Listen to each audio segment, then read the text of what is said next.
शान हीच आमची शान या तत्वावर चालणाऱ्या जी अविरत इंटरनेट न्यूज मध्ये मी नीलम चौधरी आपले स्वागत करते। तर आता पाहू सविस्तर घडामोडी। हरणाचे कातडे बाळगणाऱ्याला अटक। हरणाचे कातडे गैरकायदेशीरपणे जवळ बाळगणाऱ्याला कोळसेवाडी पोलिसांनी बुधवारी रात्री अटक केली। पोलिसांनी त्याच्याकडून गावठी कट्टा आणि 4 जिवंत काडतुसे देखील हस्तगत केली।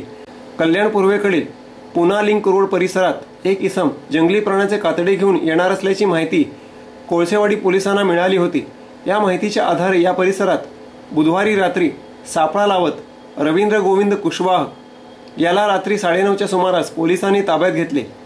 त्याच्या झडतीत त्याच्याजवळ हरणाचे एक कातडे, एक अग्निशस्त्र आणि 4 जिवंत काडतुसे असा सुमारे 61,000चा मुद्देमाल आढळून आला। या प्रकरणी कोळसेवाडी पोलिसांनी रवींद्र कुशवाह याला अटक केली असून पुढील तपास करीत आहेत। आम्हाला कोळसेवाडी पोलीस स्टेशनचे जे सिनियर पी आहेत गेटे साहेब यांना काल संध्याकाळी एक इन्फॉर्मेशन मिळालेली होती की पुण्यावरून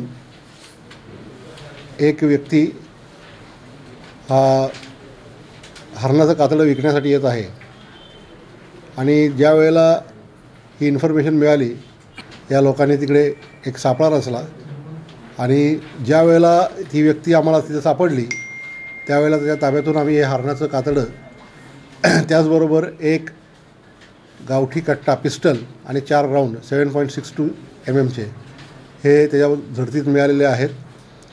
त्याच्याकडे माहिती घेतली असता असं लक्षात येतं आहे की पुण्यावरून त्याला हा फक्त कुरिअर आहे। ॲक्च्युली ज्यांनी घेतलेला आहे ज्यांच्याकडे ह्याची मालकी होती ते लोकांनी ह्याला ते इथल्या एका व्यक्तीला देण्यासाठी पाठवण्यात आलेलं होतं। तिकडे त्या लोकांना ताब्यात घेण्यासाठी टीम पाठवलेली आहे। त्यापैकी ते लोकांना 2 लोकांना ताब्यात घेण्यात आलेलं आहे पुण्यामध्ये आणि ते अजून यायला इकडे निघालेले आहेत। त्यांचा या गुन्ह्यातला सहभाग बघून त्या बाबतीतही आपण पुढची कारवाई करत आहोत। हरणाचं कातडं 40,000 रुपये आणि 20,000 रुपयाचं पिस्टल आणि कार्ट्रिजेस आहेत ते साधारणतः 1,000 रुपयाचे असे एकंदरीत मिळून 61,000 रुपयाचा माल आहे। कल्याणात डंपरच्या धडकेने वृद्धाचा मृत्यू। 2 दिवसापूर्वी एसटी बसने 3 वर्षाच्या चिमुकलीला चिरल्याची घटना ताजी असतानाच गुरुवारी पूर्वेकडील नेतिवली नाका येथे गयासुद्दीन इस्माईल काझी वय वर्ष 63 या वृद्धाला डंपरने धडक दिली। त्यामध्ये त्यांचा जागीच मृत्यू झाला। या प्रकरणी डंपर मालक बळीराम प्रजापती याला कोळसेवाडी पोलिसांनी अटक केली। तर याचबरोबर हे बातमीपत्र संपले। नमस्कार।